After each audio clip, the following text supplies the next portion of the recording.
We are continuing the Helen Schumann stories, and I figured at this second part we should talk about stories about your dad and your mom and what you remember about your siblings while you were a kid in Nevada. So take one of them one at a time. Let's start with your dad.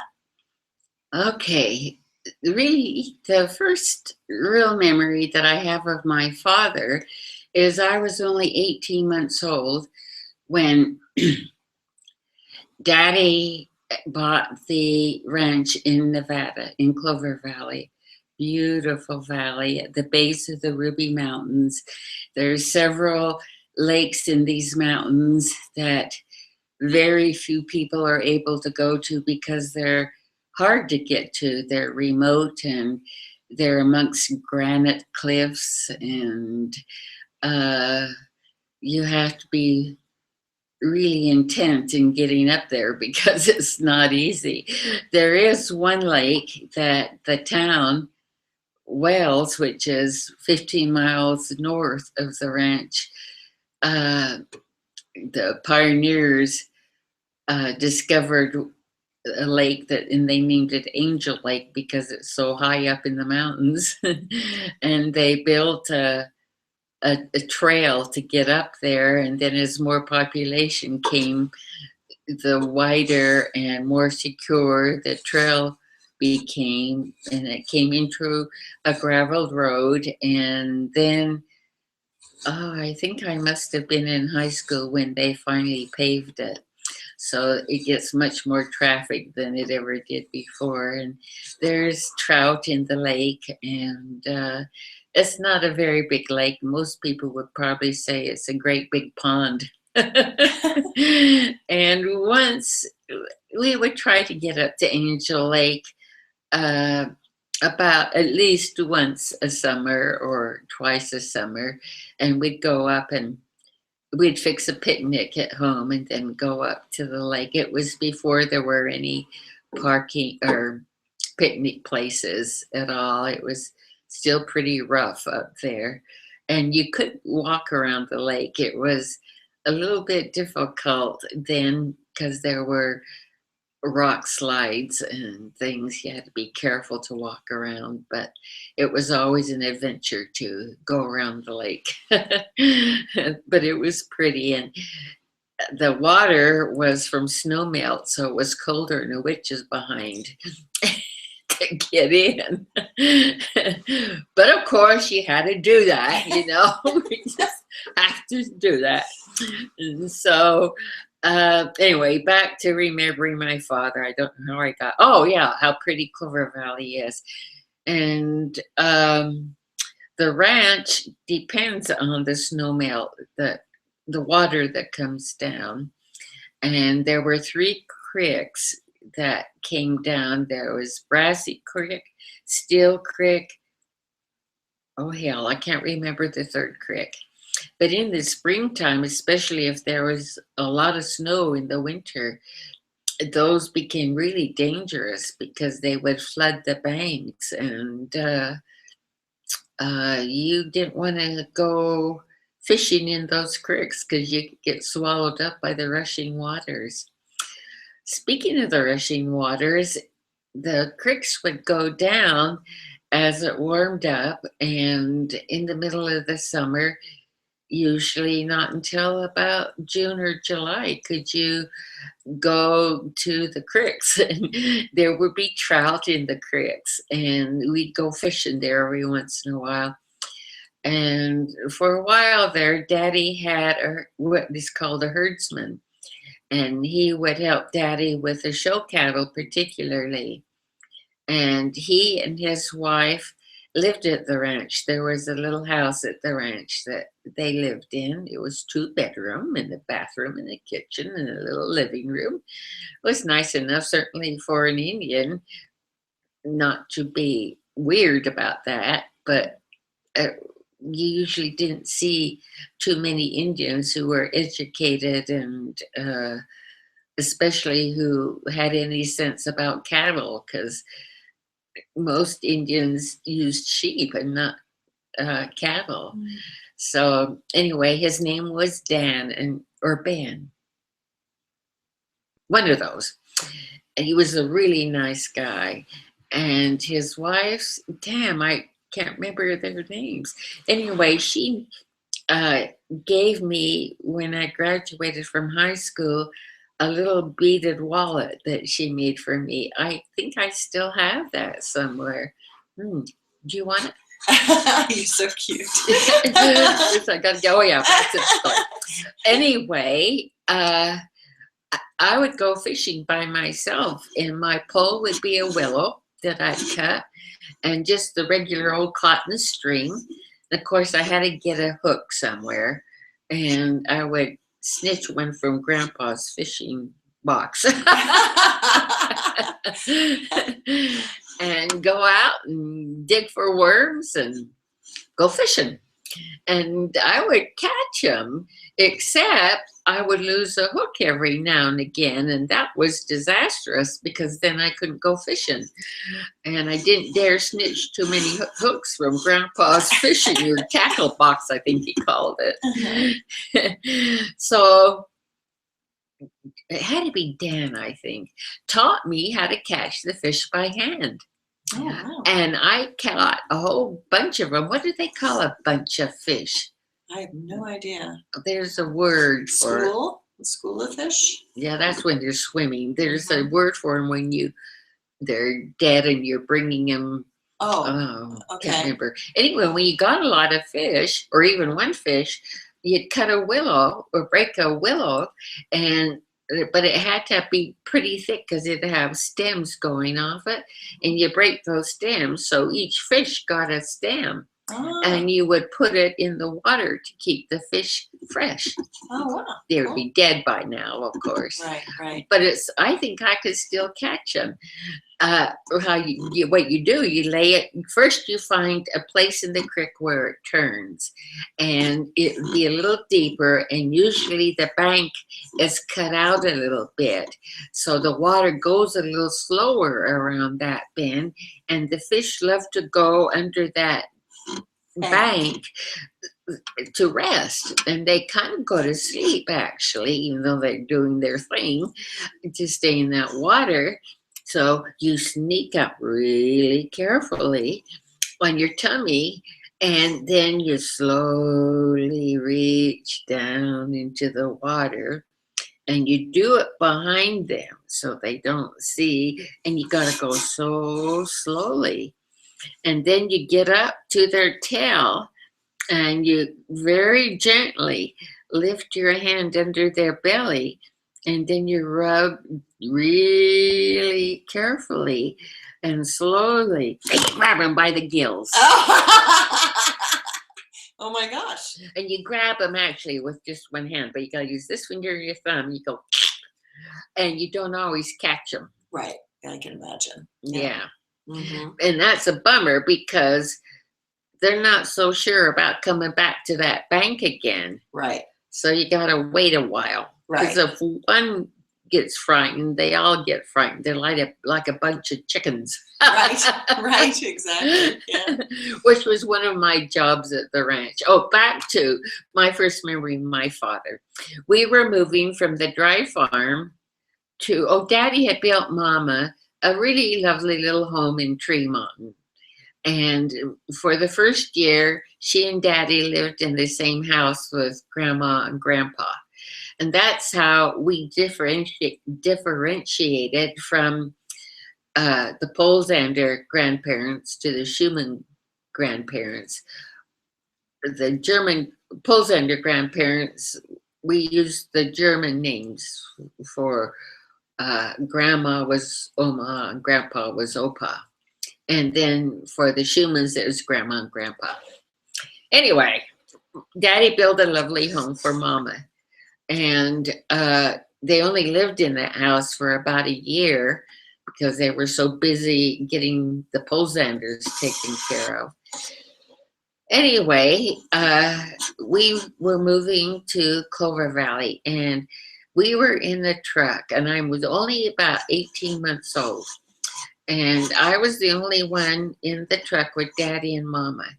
And we had to go over, and you know this hill really well, these mountains, they're called the Pequops. and it was an on what they called the old road, but the only road. Yeah, heading west. Heading west, right. And it was narrow and it was steep and quite dangerous, actually.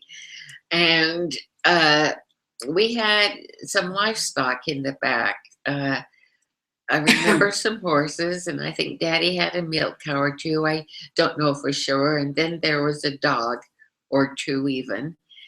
Anyway, we got to the top of the mountain, and Daddy wanted to get out and check to see if the livestock was okay, because we're going up this steep mountain and going slow. And I do remember it was cold too.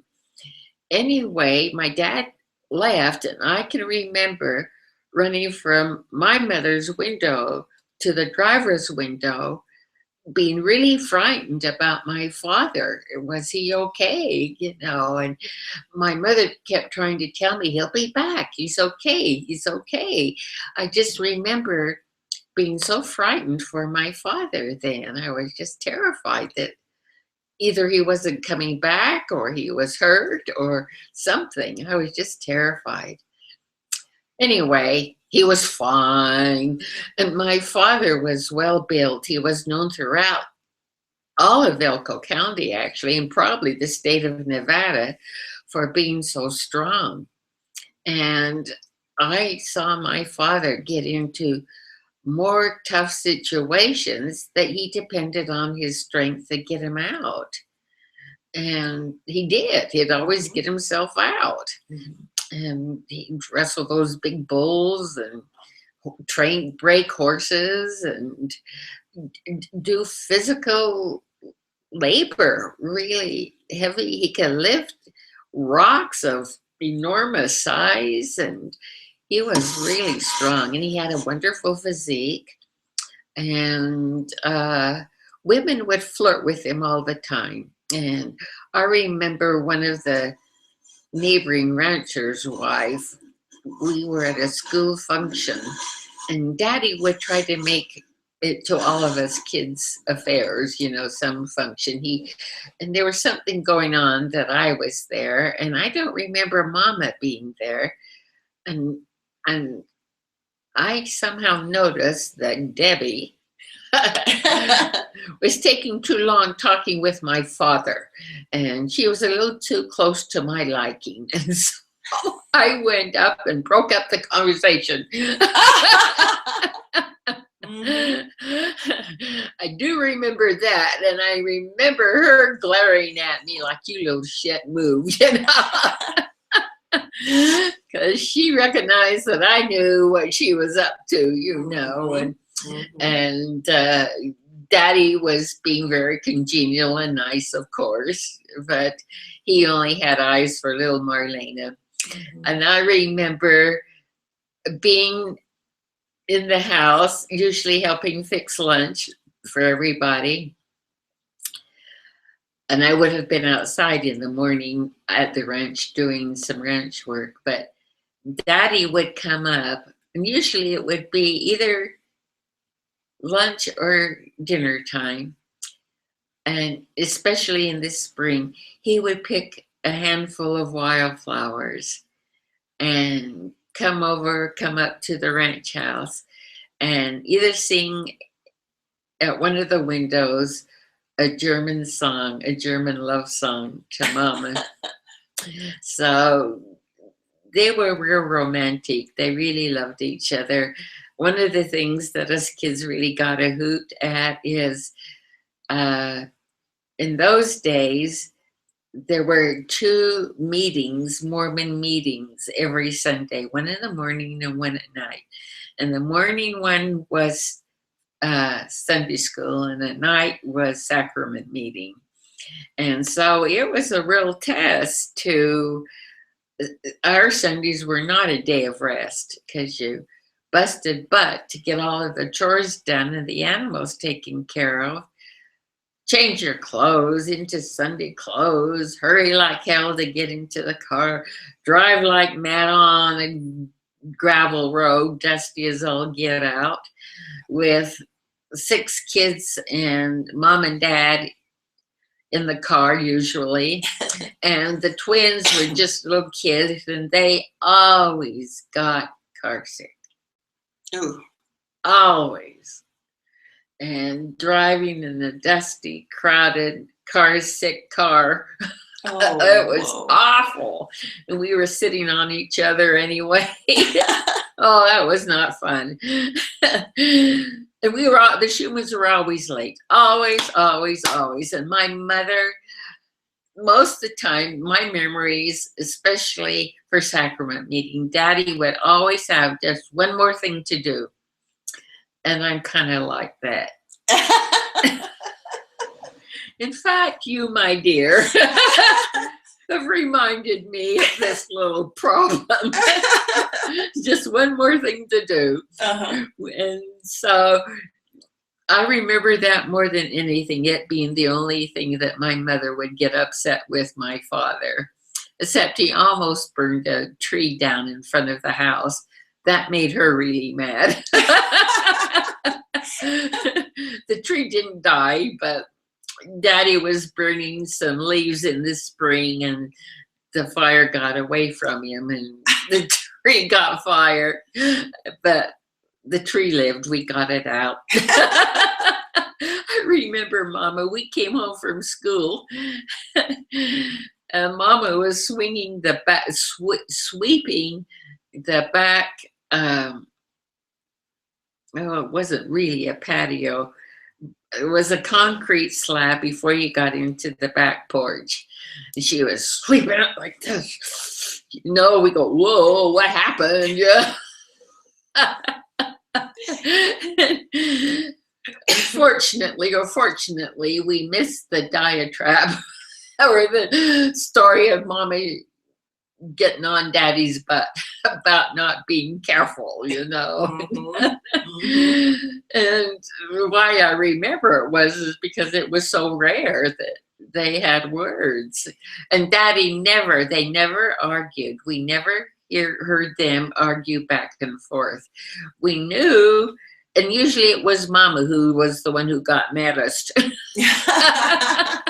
I really don't remember Daddy ever getting really upset with Mama. I really don't. That's interesting. Mm-hmm. Anyway, Daddy was really well built, and Daddy was a very generous man and very conscientious and very aware of people's feelings. And he was involved in a lot of things. He was president of the Soil Conservation Organization for Nevada. He was on the county school board. He was a mucky muck in the church. He was on what they call the High Council, which takes care of the bishops and oversees all of the leaders in that area, in that state. And what else? Oh, he had 8 kids. That's enough to herd around. Mm-hmm. And so he was clearly a very passionate man. Oh, yes. In fact, speaking of passion, my bedroom was right above their bedroom upstairs. And I could only have been 7 or 8. And I woke up in the night, there was this bang, bang, bang, bang. What the hell is that? So I got up out of bed and I followed the noise. I went down the stairs, walked through the family room, walked through the front room, walked through the hall to the noise. By damn, it was coming from my parents' bedroom. And there was this hump over the quilt or under the quilt. And I said, Daddy, my mother said, Helen, you go to bed right now. I said, but is everything okay? Yes, everything's okay. Mm-hmm. It'll be better if you go back up to your bedroom. Yes, now. So I did, but I didn't know for sure what was going on, but I sure wasn't going to be party to it. That's for sure. I didn't figure that out until years later. Even though at the ranch sex was constantly in our face, with especially Daddy had several stud horses, and there isn't anything as sexy as a stud horse. Ooh. Whoa. I mean, talk about passionate. Woo! And Daddy would never let us kids around because people would call and want to have stud fees for their mares, because especially Fellow, he had a big long registered name, only as Arabs do, that they go back centuries, some of the pedigrees do. And Fellow had a pedigree. His name was Gaylord Humma Humma Humma Humma Humma Humma, but we called him Fellow. And he was Daddy's favorite horse out of all of the horses on the ranch. Fellow was his favorite. And Arabians are fine boned and generally smaller. And Daddy was 6'3" and built like Adonis, but he looked kind of funny on that small horse. His legs looked like they were dangling, and Daddy sat so straight up in the saddle. But Fellow liked Daddy too. He minded Daddy really well. And we got him when he was, I think, just a year old. So Daddy trained him and whatever. And Fellow was fun to ride because he would go forever. And the quarter horses or the thoroughbreds would give out. They didn't have the stamina that Fellow did. And I remember Daddy took me to Wells. We had 2 horses in the horse trailer. And for some reason, we got some cattle on the train in Wells. And Daddy decided that we would trail them to the ranch, which was like 15 miles away. And Daddy rode Fellow, and I had one of the quarter horses. I can't remember which one, but it was a sturdy horse, a good horse. But by the time we got to the ranch, my horse was dragging his tail, and Fellow was ready to turn around and go back to Wells again, even though he was carrying Daddy and chasing cattle, to get them to go where we needed them to go. Anyway, so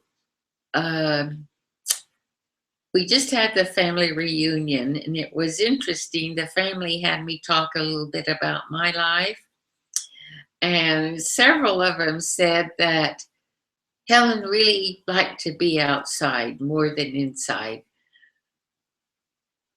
And actually, that was true, but only because I felt much more welcomed and appreciated outside more than inside.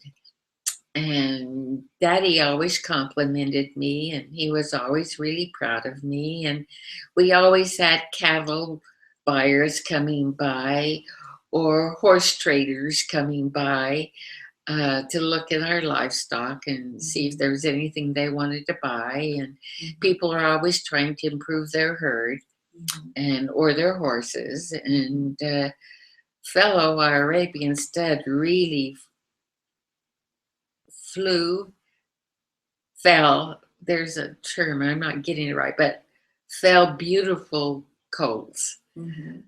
No matter what the mare looked like. But usually he was bred to whoever finest mare they had, because you weren't going to spend money on an old workhorse, and so Fellow did himself proud around Elko County. And I remember Venna and I, one day, a rancher brought his favorite mare by to get bred. And us kids were banned from the barns. Banned from the barns. But Venna and I wanted to know why. And so we snuck around. And we watched this goings on. And the men were making these jokes, these off-colored jokes, and trying to be really cool, but that their pants were getting enlarged. Yeah. Of course, Ben and I didn't notice that, but just by their raucous talk, you knew that, and what was going on with the animals, that it was all about this sex thing, and that was the first that I really became aware of sex being something that one needed to take attention to. The bulls were no big deal. There was no romanticism in that. They just go up to the cow's rear end and sniff again and think, well, okay. Up they jump onto her back, do their little number in 2 minutes, and off they go. Then they go eat. But the horses, it's a really neat, they kind of romance the mare, and it's a little dangerous. Some of these mares are not prone to have this going on, and they can kick, and you can get really hurt with this going on, or the stud gets kicked and his legs get broken, and it's really passionate in every way, and beautiful. It's a beautiful thing. And sexy. Yeah. And very sexy. Oh, I diverted. The diversion was sex. That's okay. Yeah. So more stories about your dad. I mean, because clearly you spent a lot of time with your dad, because you kind of did more of the outdoor things. And so. Exactly. Yeah. Some of my memories, okay. I got to get excused from going to school a lot of times, especially in the springtime. And I learned to drive, oh gosh, before I was 8, I'm sure. And even then I drove before, but I just couldn't shift the gears. And so as the ranch became more mechanized, the ranch would become more mechanized as tractors showed up. We used to do all of the ranch work just by teams of horses. And like all of the haying was done, and there would be a lot of teams, one team for mowing the hay, one team for raking the hay, another team to bring it to the stack yard, another team to stack the hay. There were teams of horses everywhere, and horses everywhere. You didn't ride the workhorses, you rode the fancier horses, the registered horses, which is interesting too, because one of the ranches, about the 4th ranch down from our ranch, his name was Bob Steele, a handsome old man, and he raised quarter horses and thoroughbreds for the Army. And he did that even through Second World War. But then the Army decided they were out of the horse business. There was machines all over the place. So Bob Steele just opened the gates and let his horses out, and they became Mustangs. But what Mustangs? Because Bob really prized his horses and being well bred in terms of papered. Every one of those horses that got turned loose were papered.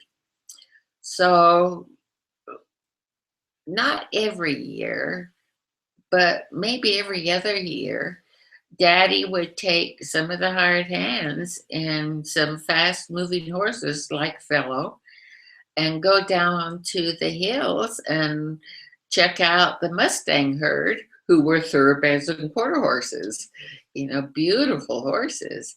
And Daddy would bring 2 or 3 back and train them, break them, for the ranch use. And there was a corral at the ranch, particularly that was just for breaking horses. There was a big pole in the middle of the corral, and the corral was kind of round. And it was unusual too because the corral was made with two poles, and between the poles would be all these trees. And so that was one sturdy fence. There was nothing getting through that fence, Yeah. including a wild horse. And there's nothing like a wild horse getting roped. And uh, what they would do is when you started breaking the horses, you would rope them, and then you would try to bring them up to that post, and you'd pull, and you would make the horse go round and round, and every time you went around you would get a little bit more on the post from the rope, a little more, and the horse would be fighting that like mad because it was scared out of its gourd. What are these things that caught me, and where the hell am I? And can you just imagine the fear of that horse? And in those days, how you broke a horse was physically. You physically broke that horse. Though I have to say, Daddy never really did that. He was gentle with the horses, but he did catch him and bring him up close because that's how you would get a halter on them and easier to catch and get them to know you a little bit more, not to be so frightened with you of you, and give them grain and water and get them used to you. But still, it was, you didn't want to get around a wild horse, just because they were so fearful. And though if they were young studs who hadn't been castrated yet, they were dangerous. They'd fight. They'd come at you. You didn't mess with them until they were castrated. And I always felt so sorry for them when they got castrated. And how their personalities changed was amazing. Wow. Depending on how old they were, though.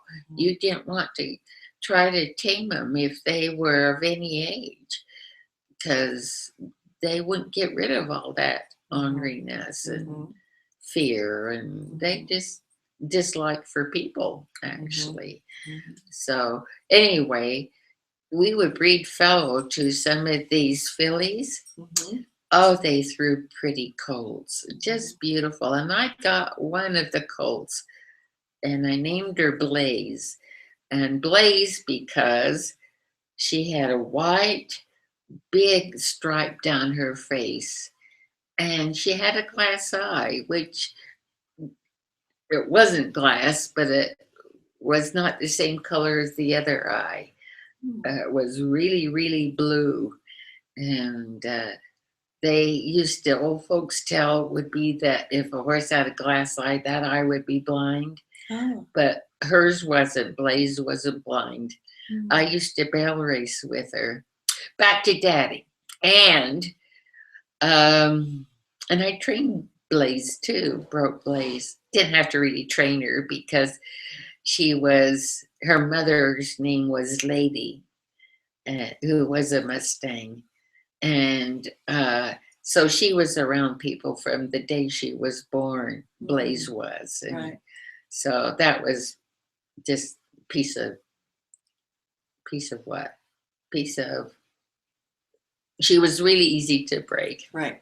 It was, anyway, I would be held out of school in the springtime to brush drag. And what brush dragging meant was Daddy had secured a bunch of tires together, and he would put them, hook them to a big log, be at least 12 feet long or longer. And so there'd be these tires behind. And my job was, they called it brush dragging. And I would go into the fields that the cattle had spent the winter on and go round and round and round, breaking up the manure piles, the cow pies. Oh. Which reminds me of a thing my father did that I never quite forgave him for. I sucked my thumb until I was in 5th grade. Didn't do it at school, didn't do it at church, but I did at home. And I think it was because I was the baby of the family until I was almost 4 years old. And then the twins came, and it was Helen who? Because Mama had so much to do and much less take care of these 2 babies. And she didn't have the conveniences that we have. Right. You know, in the wintertime, our water would always freeze. Wow. And so we would have to cart the water from the creeks. Oh, wow. And then you'd have to run outside in the barrel and pull out the water. And if you wanted to heat it, you'd have to heat it on the coal stove and wood stove. But this stove at the old house, this was at the old house, had paniards. And what that meant is they had containers on the side of the wood coal stove, and you'd put the water in there, and the water would heat because of the coal, the stove burning. Right. And it also had warmers up above, so you would cook your food, and to keep them warm, you put it up above in these little neat shelf things. Cool. It was a great old stove, and it had lots of units to it. And that also brings to mind, we used to iron with these heavy steel irons, or iron irons. That's where they got the name iron. And the handle would come off, and then you would get another bottom of the iron and hook that handle on, and you'd literally iron until it wasn't hot anymore, and you'd put it back on the stove and heat it up and get the one that's hot and iron some more. Oh, wow. So you had multiple ones going. Yeah. Oh, wow. Yeah. Usually 3 or 4 going, wow. and they were heavy suckers. You didn't have to press. It was pressing by itself. Mm-hmm. Another thing I remember about the old house, we'll go back to the old house for a second, is that it had a wonderful, huge bathtub. And all 4 of us older kids would get in it. There was enough room in it that all 4 of us could get in. And I don't remember too much of Celia, and Dallas only for a little while because he was a boy and getting older. And he had this thing that was different than ours. So he got to take a bath by himself. But when the water froze over, Daddy would bring in, I want to say, a number 2 tin bathtub. It was like a double size of the regular round ones. Huh. And so Mama would start heating. Every Saturday we got to take our bath. And the little ones got their bath first. And then you could only stay a little while in it. And older and older and older. And Daddy was the last one. He didn't need to use soap because there was a lot of soap in the water. Shampoo your hair and all of that. I have fond memories of that. We couldn't have many water fights in that because we were in the kitchen by the stove to heat this water. Wow. And Mom was, so the babies, the little ones, was not because they were little, but because, partly, but you only put so much water in the little one. And so as the bigger ones got in, you'd get some more hot water. Right. So Daddy's water wasn't too terribly soapy because he'd get a new batch of water. Mm-hmm. And I can remember if the tub got too full, that usually Daddy would be there to help with the bathing, because lifting the water and stuff. And then when it got too full, he would take some of that water and throw it out the back door. So also, okay, Dad. So in the springtime, I'd run around brush dragging, and I can remember I would usually do this in April, and I can remember I would do that with the little A. They called the tractor little A, and I'd go round and round, and to entertain myself, I'd sing at the top of my voice, or I'd take my shirt off to get suntan. Oh dear. I spend all day from sun up until I couldn't see anymore going around the fields. And sometimes there'd be livestock in the meadows, but they'd move out of my way. But that, and then springtime, Daddy, of course, he had cleared, we called the property below the highway. Highway 93 ran between our property, and it used to be just sagebrush. And Daddy was the first one to clear the sagebrush below the highway. And people thought he was nuts. Well, he was from Utah, so Daddy was always suspect on everything he did. Like, who brought an Arabian? You bought either a thoroughbred or quarter horse. Arabian? He was the first to do that. So Daddy did a bunch of firsts. And he generally was right. The Arabian was, everyone had to come see this Arabian, because we only had quarter horses and thoroughbreds. And anyway, so he cleared that sagebrush, and the sagebrush got to be really tall. This was native sagebrush that had never been disturbed. Wow. And sometimes it got as high as you on a horse. Wow. And to find a cow in that was pretty tricky. So, and it's strong stuff, because of some years they'd have water and some years it wouldn't have any water. And so it had to be really hardy stuff. And it was. And so you got whipped pretty badly. That's why chaps were so important to wear. So anyway, Daddy cleared a lot of the acreage below the highway, and he put it in grain. And he could do that because now the ranch was getting mechanized. We could now get tractors instead of horses and stuff. And we had a planter, and it had boxes on it where you put the seed. And the seed were dropped down into these tubes, and the tubes would feed into, they looked like trowels, to dig into the ground. And those trowel-like things would raise up or lower down. And you would do this with a crank. Oh my gosh. To layer it up or lower it down. And if you needed it down, and that depended on the grain that you were planting, on how deep you wanted to go. But it didn't show if you were getting low on the seed. You couldn't tell. Wow.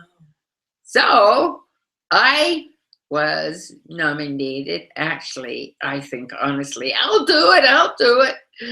So I sat on one of the seed boxes, and I'd lift the other one up to see how low the seed was getting, and move my little fanny over to the other one, lift up the other one to see it. And then my job was to say, "Daddy, Daddy!" And the tractors were really loud, so you had to shout and to tell him the seed was getting low. And so then he would come and lift up the cedar thingers, Mhm. and we'd drive to the pickup and or truck, whatever we were using, and fill up the seat again and go back down where we were, where we ended up. And I love that, but that's all I did. That was all my job.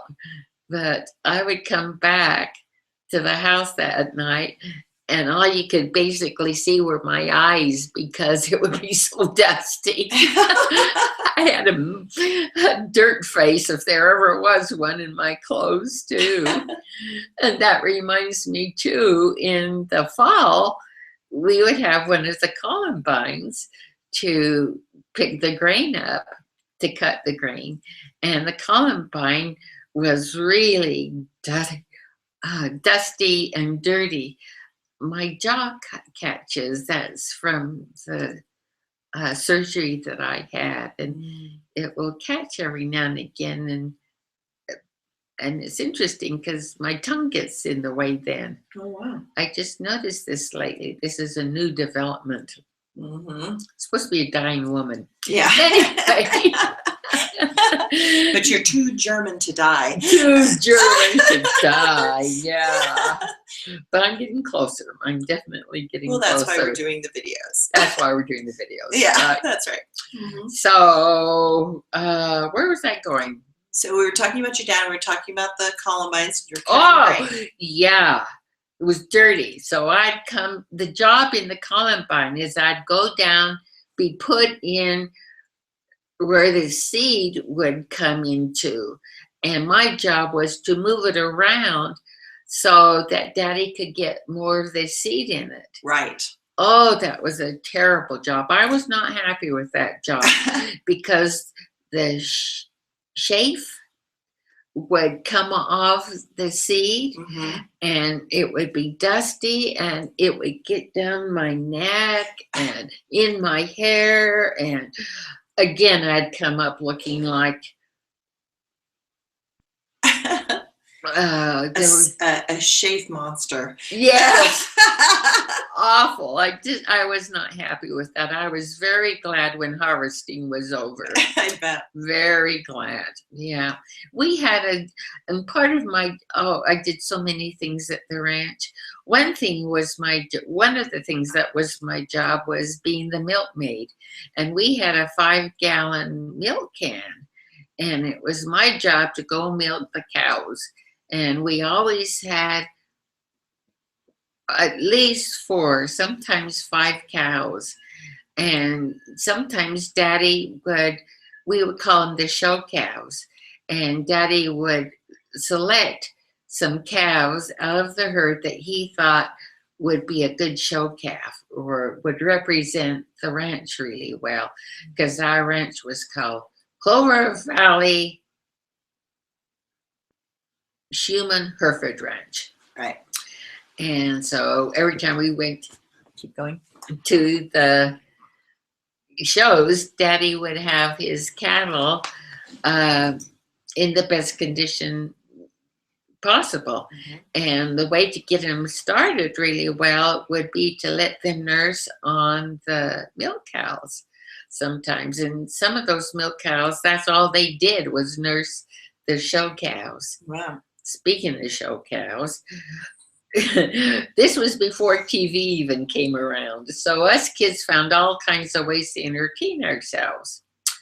Well, the show cows always stayed in a smaller corral and were treated with kid gloves. Well, Dallas and I decided that we would play rodeo. And we would ride the cows. And the cows, the show cows, just weren't gaining like they were supposed to. My dad couldn't figure out why until he came up early or unexpectedly. And we always did a big lookout and thought we knew where Daddy was and that he wouldn't be back for a long time. Well, we misjudged this one, and boy, did we get our butts kicked. Woo! Well, the milk cows started gaining weight again. Yeah, as soon as you stopped riding them. Yep. Speaking of riding, Daddy would go up to Idaho a lot because, especially around Twin Falls, because there were a lot of farms and things. And if any of our machinery broke down and Daddy couldn't fix it, engine wise particularly, we would haul it on one of the big trucks up to Idaho. And while the machinery was getting fixed, Daddy would run around and get other things for the ranch. And one of the things in the spring would be getting pigs for the ranch. We'd get the little piglets and feed them out. And then in the fall, when they're big enough, we'd butcher them. Well, they were fun to ride too. And here we go again. They were gaming and they were mean. Daddy couldn't figure out why they were getting so mean. Because usually when you feed a pig, they're really happy. Mm-hmm. But they started biting and stuff. And we would have been in big trouble if we weren't wearing the cowboy boots to protect us. We would have been in bad trouble with those because they have really strong jaws. Mm-hmm. And they get mean. They get really mean. Well, especially if you're riding it. Especially if you're riding. And I remember that time particularly because we were up in the show barns and Daddy had one of those stalls just for the pigs.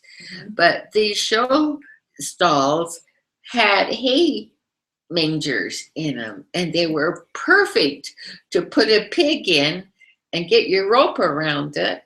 And there was a place on this particular stall that if you lifted up some of the boards, it was enough to get you and the pig through, like a chute.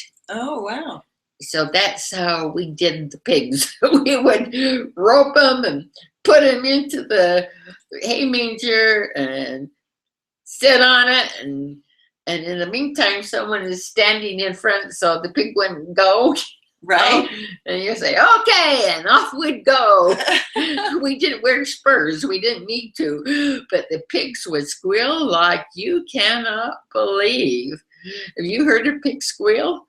Oh, it's high pitched and awful sounding. Yeah, it breaks your eardrums. It's like, whoa. Yeah, it really is. Well, you can hear to whales that the pigs were screaming. Well, Daddy got close enough to ear range to hear him and knew that something was going on. What was in the pig pen, Was it a cougar or a mountain lion or it's the same or a bobcat? Mm-hmm. What was in there?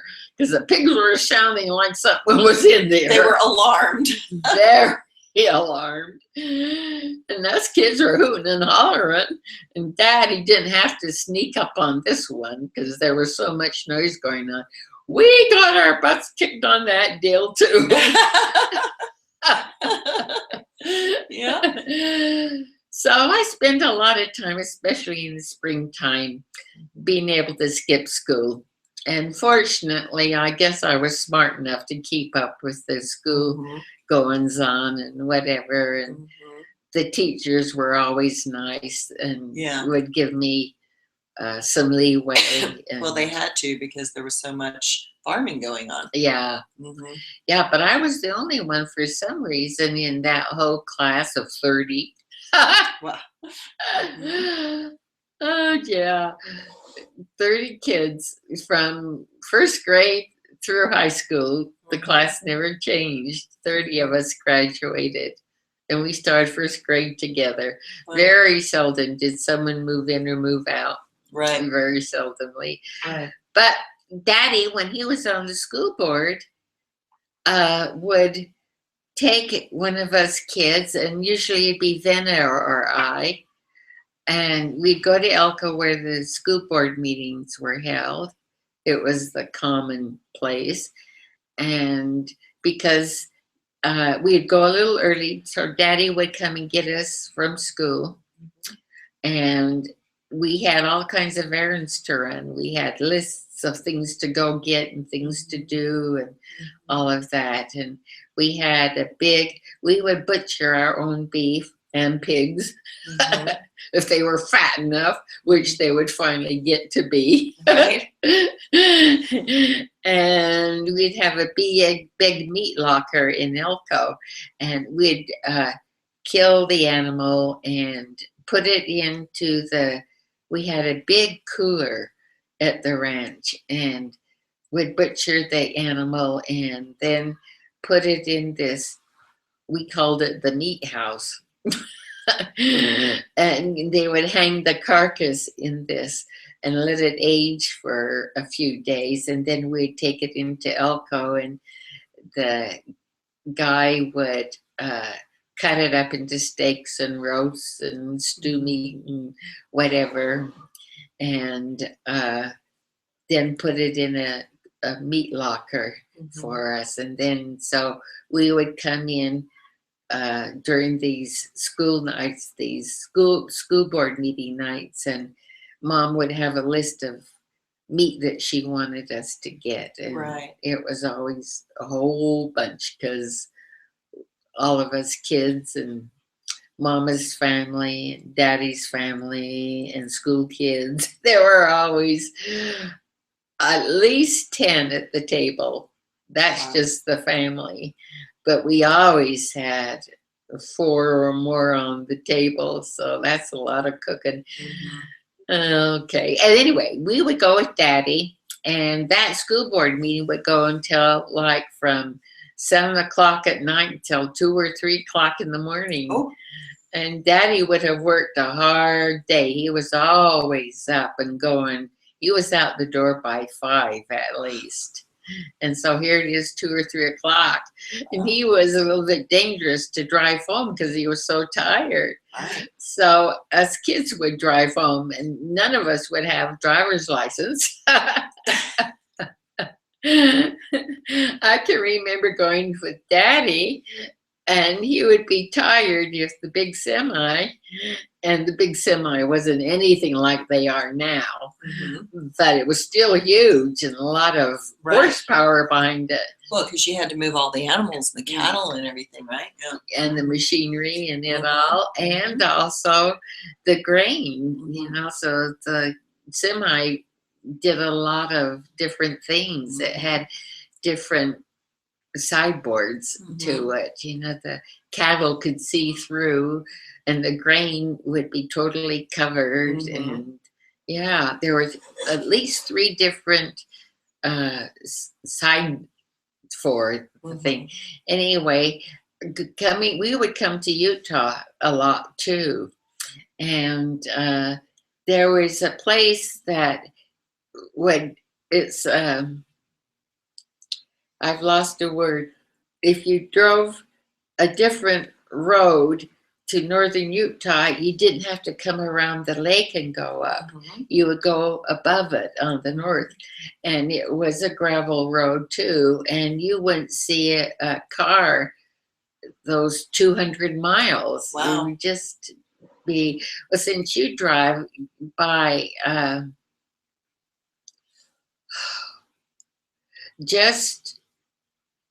well, if you're coming east, it's just between Wells and Wendover. There's a little place. Anyway, there's a road that you turn by that little place, and that's the road that takes you to northern Utah. Wow! And that's where Daddy would let me take the truck or drive it. He would go to the passenger side and fall asleep. But there weren't any really big mountains to go over. Right. There would be hills. Right. And there were 2 gear shifts, and you'd have to put the clutch in. And mind you, I'm like 12 or 13 years old and driving this thing, and it wasn't power steering either, mind you. This is an old truck. It was a new truck, but didn't have everything. Did have an air horn, and we had more fun pulling that air horn. And even the jackrabbits, I'd pull the air horn because it made such a neat noise. Honk, you know. Anyway, we would go like up a hill, and I need to change the gears, and I couldn't do it because I'd have to steer. And but Daddy, he'd be snoring away, and he would just automatically know that I needed to shift, and he wouldn't wake up. He would just shift the gears and still sleep. It was always fun to go with Daddy because, like, coming from Idaho, there's a place called Robertson's, something like that. And it was just a little, well, like they are now, a little convenience kind of store. And it would serve some of the outlying ranches. So it had some kind of maybe a little bit of groceries and things like that. But we would stop there, always coming home, and get a quart of ice cream. My father loved ice cream. So we would share the ice cream. And it was gone, I think, before we even hit the border.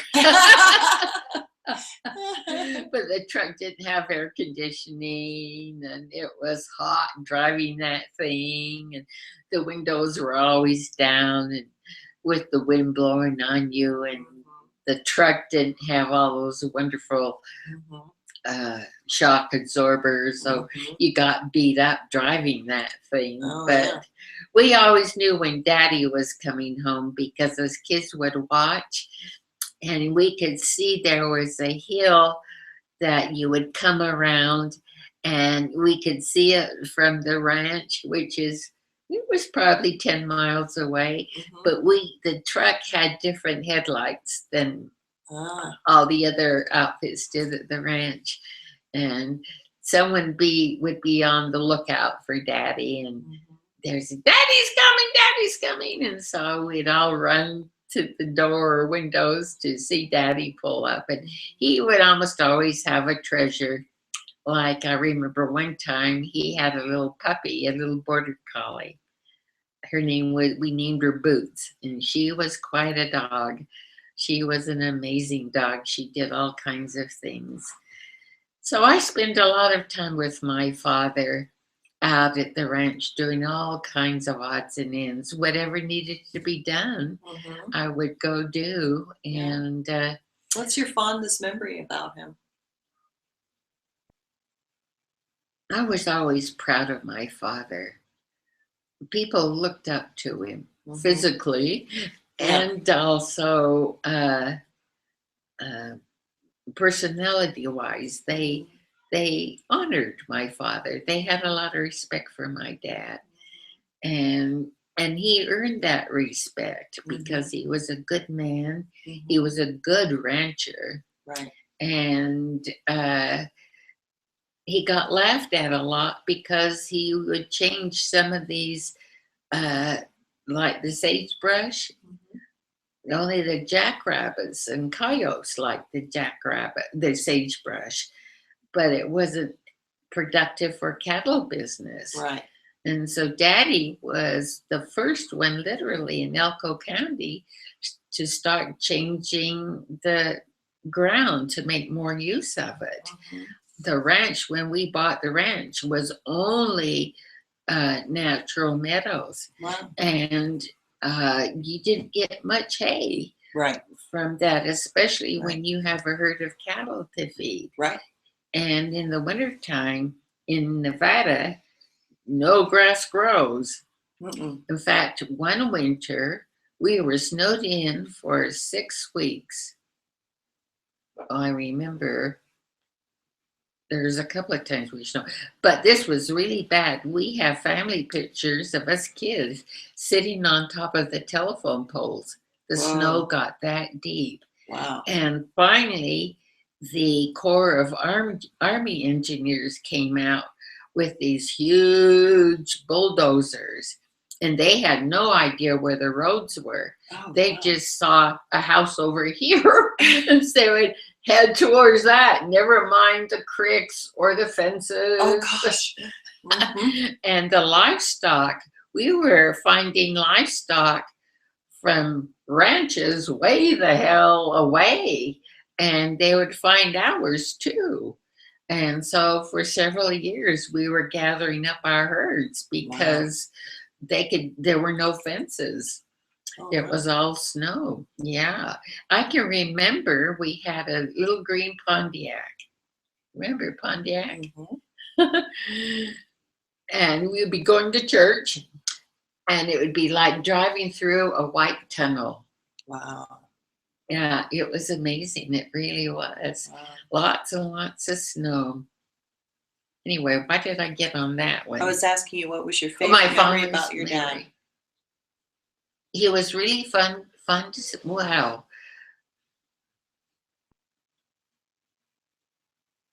That's hard to say because all these memories come up with my father. Mhm. I was proud of him no matter where we went, Mhm. except once. I remember I was going to tell this story. He really embarrassed me.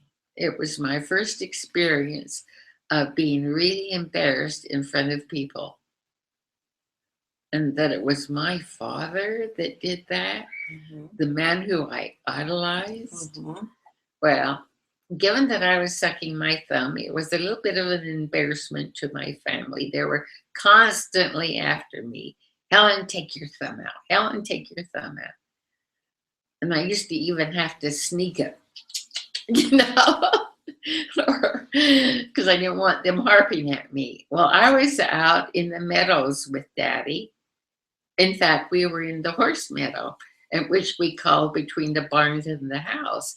And the horses, Daddy would rotate the horses because we'd ride them all the time. And horses would get run down, they'd need a break. So the horses that we were currently riding would be in the horse corral Mhm. or horse pasture because they'd be easier to catch. Mhm. So we were in that pasture, and uh, there'd be some livestock, some cattle in there too, but not very many. Sometimes the milk cows would be in there if the horses weren't eating it down fast enough. Anyway, we were in this horse pasture, and apparently I was sucking my thumb, and Daddy called me over, and I went to Daddy, and he took my hand, my right hand, and had me bend my fingers so it looked like this. And he put my thumb in a fresh cow pie Oh. and told me that I would never want to suck that thumb again. And there were some hired hands around, and Grandpa Schumann was there. And these men laughed. They thought that was so funny. I was mortified that my daddy would do that to Mhm. me. Mhm. Well, he wasn't aware of Sure. the consequences.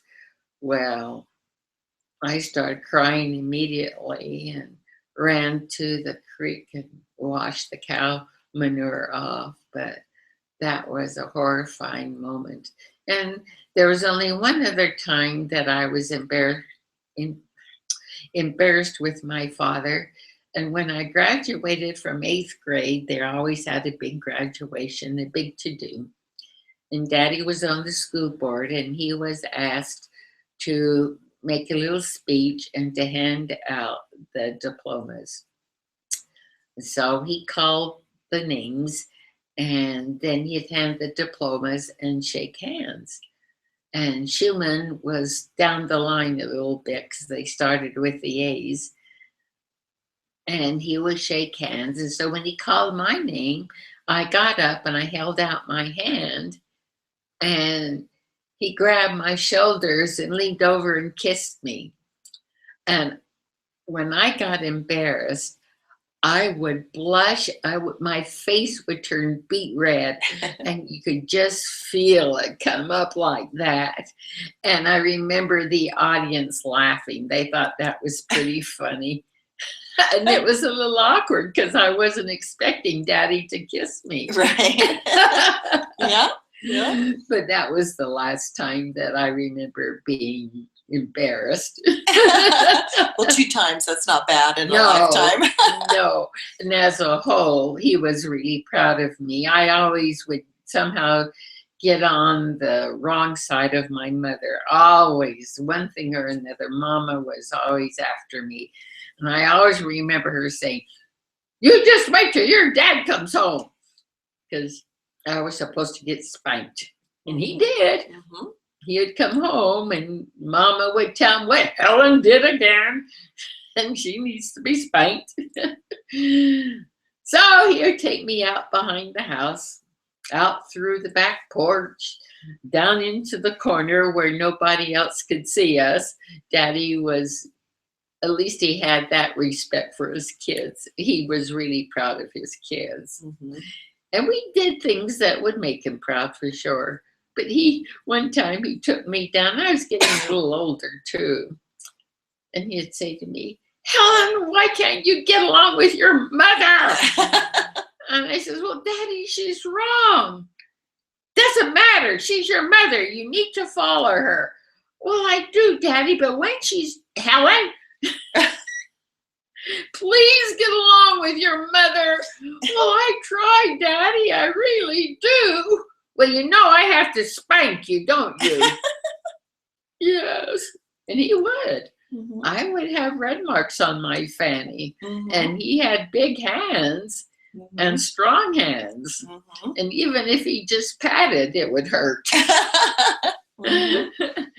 Mama would bend life swatters over me, you know, the ones with the wire. And she broke several wooden spoons. But she just didn't have much energy. And I got as tall as she was in 5th grade. And so Daddy used to say to Mama, "Marlena, she's a thoroughbred. Just give her the reins, you know, just let her go, you know, just let her go." And I just wasn't all that respectful to. I started calling her Mrs. Schumann. I don't know when I started that. Instead of Mama, I'd call her Mrs. Schumann. And several of my mother's friends thought that was so funny. It didn't seem to bother Mama. She never said, "Don't call me that." Well, it was respectful. Yeah, it was. Mm-hmm. Sort of. Yeah. Well, you could have said something much worse. Teenagers these days would say something much worse than Mrs. Schumann. Yeah. Mm-hmm. I did respect my mother. I did. We just had different personalities. Right. Golly, there were so many moments. Just before my father died, I turned 16. And I needed to get an official driver's license. I'd been driving for years. Stick shifts, automatics, that just came on. Every car had stick shift until the automatic and like machinery, you know, became popular. So we were headed to Elko for another school meeting, and Daddy came a little earlier, picked me up at school, and took me to the town's policeman. We had two policemen, one at night and one in the day. And the policeman took you around to see if you knew how to drive. And I didn't know how to parallel drive. Hell, in Nevada, you just parked where you wanted to park. A lot of space. Lot of space, even in town. I knew how to back. I could back up really well, but to parallel park. So Daddy got in the passenger side and I was in the driver's seat, and this was after he picked me up in Wales, and there was a lot of space to parallel park. Right. And so there was never two cars right beside each other at all because there was so much space. But he says, "Okay, Helen, start turning your wheels the opposite way until you get to the car beside you's back tires, and then start turning the other way, and you'll just slide in slick as a whistle. And I never had parked between two cars, even when I was driving around with this policeman. But I did get my driver's license that day. It was a big damn deal. I was so proud to. And Daddy was killed almost, well, it was almost a month exactly later. He was killed. Wow. So that was my last big time out with Daddy. Yeah. Sometimes when the meetings, well, they always went over, but we'd get some money to go see a show. That was always big time, and there was always enough to get a bag of popcorn too. Right. Then I would walk back to the Elko County High School where the meeting was being held, and wait until the meeting was over, or if it was still going, I'd go out into the car and sleep because it was my job to drive home. Yeah. Yeah. And that was about 75 miles away from the ranch. So it was a good hour. And it was on the old roads too, no freeway and stuff. Lots of jackrabbits. I bet. There aren't so many jackrabbits anymore on the road. Do you ever see one on the road? Absolutely. Yeah. They're still out there. Yeah. Probably between Battle Mountain and Lovelock. You'll see them pretty much everywhere. You know, they're still there. You know, I think they're smarter. They know the cars are going fast. Oh, yeah. Sure. Yeah. They would know. At one time in my young life, there was an epidemic of rabbits, and there was a bounty on them too because there were so many. And you got 5 cents a rabbit or something like that. And I can remember trainloads of rabbits going through wells. Oh, wow. Even in wells. So we would Daddy didn't do so much of that. He didn't have time to go shoot rabbits. Right. But they could eat a haystack down. Oh, wow. So they were doing a lot of damage. Wow. And that was amazing. I mean, those little buggers aren't very big at all. Yeah. And that was one of the things that we entertained ourselves at the ranch. One of the pickups had a spotlight, and I didn't like to shoot guns, and I didn't like to kill. That wasn't my forte. But I would drive, and I would have the spotlight, and I'd drive, and I would turn the spotlight. You'd have to have your hand out the window because it was hand turned. That was my job.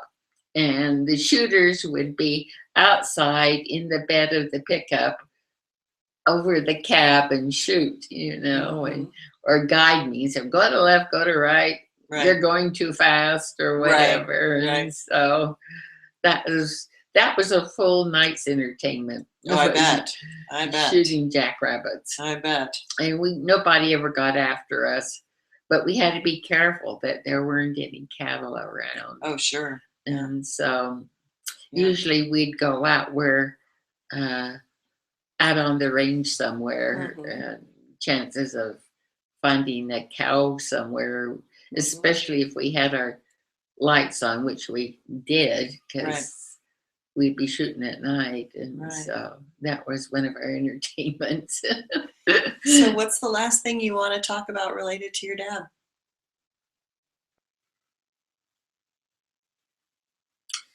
Finding him under the car.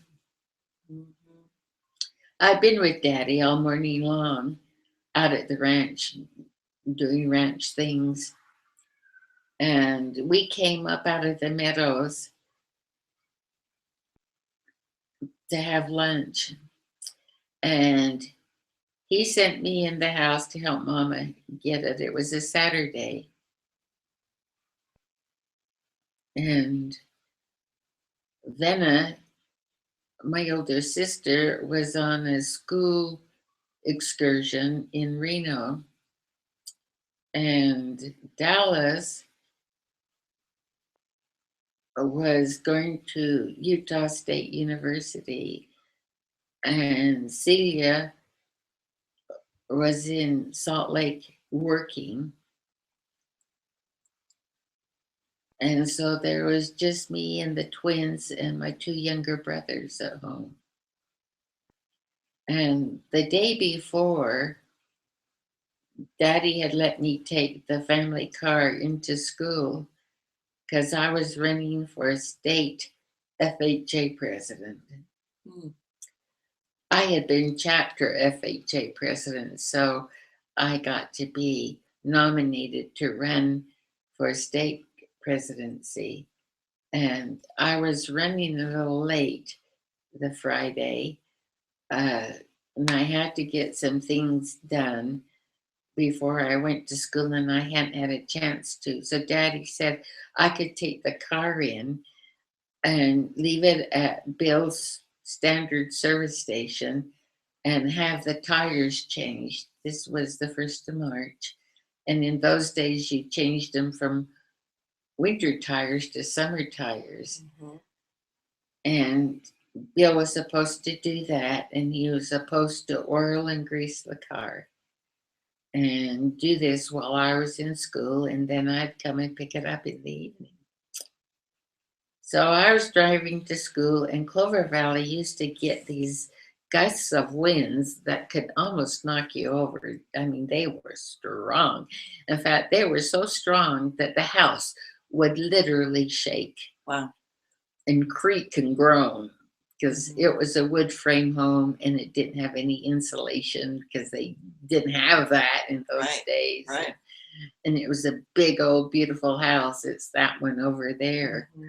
And my bedroom is that one on the far left. Right. Yeah. Anyway, I was driving into Wells. I was going a little faster than what I should. And I was leaning over to turn to a music station. And one of these gusts of winds came. And I lost control of the car. And it turned sideways. It was going like this, Mm-hmm. and then it turned sideways. It was, and then backed into a borrow pit. Wow. And came to an abrupt stop. And I got out to see what kind of damage I did. And when the car went into the borrow pit, it knocked the muffler loose and was dragging and was a little bit bent too. Oh dear. So I found some baling wire because sometimes the ranchers would lose a piece of baling wire and then they would put it on the fence. Mm-hmm. So the cattle wouldn't get it or the machinery wouldn't get it. And I found a piece long enough to wire the muffler up onto the bumper. And so that was the first thing I told Bill to fix because they had these things that could raise the car down. And I told him, you fix that first or I'm going to get my butt seriously kicked. Mm-hmm. Well, he had one of his busiest days ever, and he just got to oil and grease the car. He didn't change the tires, and he didn't fix the muffler. And the house was on a little bit of an incline because it was the base of the mountain, and that's where the mountain started going up. And so when Daddy came in from the barns or the meadows, he, of course, looked to see if the tires had been changed, and which he noticed, but of course, that loose bent muffler. So he came in and asked, he used to say, daughter. And when he said daughter, you stood at alert because you know, daughter, what happened? And I had to fess up. And of course, he wasn't very happy with me. And so I got the scolding out that I should have gotten and knew I was going to get. But I didn't get spanked. I was too big by then. Mm-hmm. But getting cussed out by Daddy was bad enough. And it didn't happen very often. I didn't piss Daddy off very much. And so that was Friday night. And the next morning, I'm working with him outside. We come up for lunch. And while I'm helping mom get lunch on, daddy decided to change the tires and fix the muffler. So while he had the car jacked up on that single jack, he did get the tires changed. And while he must have figured, well, while I'm up, I'll just slide under and get the, oh, I lied. He had the tires off. And while he had the car up, he decided that he would straighten the muffler. So he crawled underneath the car and had the wrench and whatever else. And he had straightened the muffler and he was tightening the last bolt and pulled the car off the jack. And the gas tank landed on his chest. And daddy's arms were up like this. And so you know he was trying to work himself out. My little brother came running in because we had lunch ready. And so Rolf went out to tell daddy lunch was ready. Rolf came in saying, Mommy, daddy's dead under the car. And I said, Mom, wait here. Let me go see. Rolf was crying. I went out.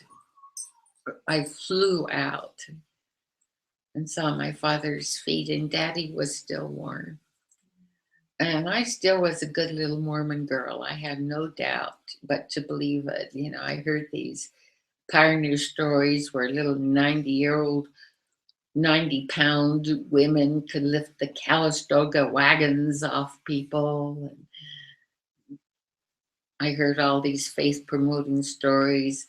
I heard my father upon the pulpit telling us why we need to believe in it. And we always had family prayers and read the Bible every night, every Monday night. And Christmas time, we had to read out of the Bible, the Christ story. And it was always a big deal to get married in the temple. Just Mormonism was just the way of life. I mean, you lived it. So I had no doubts up to that point. And I was a good little girl. Mhm. I paid my tithing out of my dollar baby tending money. Mhm. I couldn't lift that car. Mhm.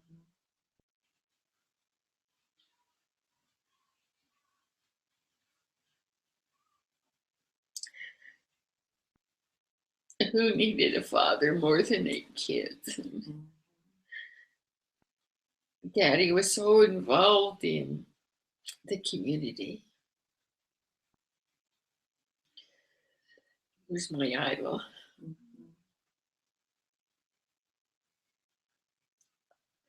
I couldn't go into the house because of my mother. So I ran down to the neighbor. And they were just coming up too from the meadows for lunch. The men were told him to go, and she wouldn't let me go. She made me stay. She called town, of course, but it was at least a half hour before. But I escaped. I ran back, and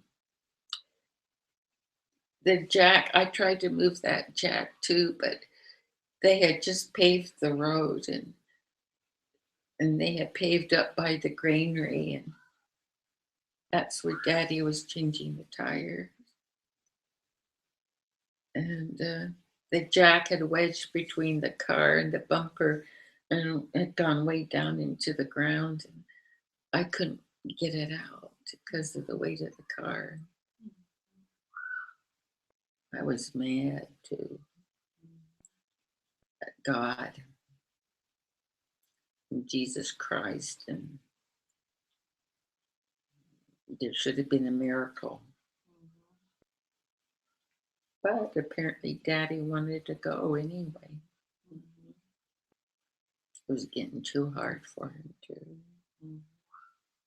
Gosh, I'm just beginning to realize how he felt. Especially last week. It was a week from hell. I mean, everything went wrong. Yeah. I mean, $68,000 tax bill? You're kidding. Especially when there hasn't been any monies. Yeah. And all the delays with what to do with the house and my health. And oh man, it's a battle.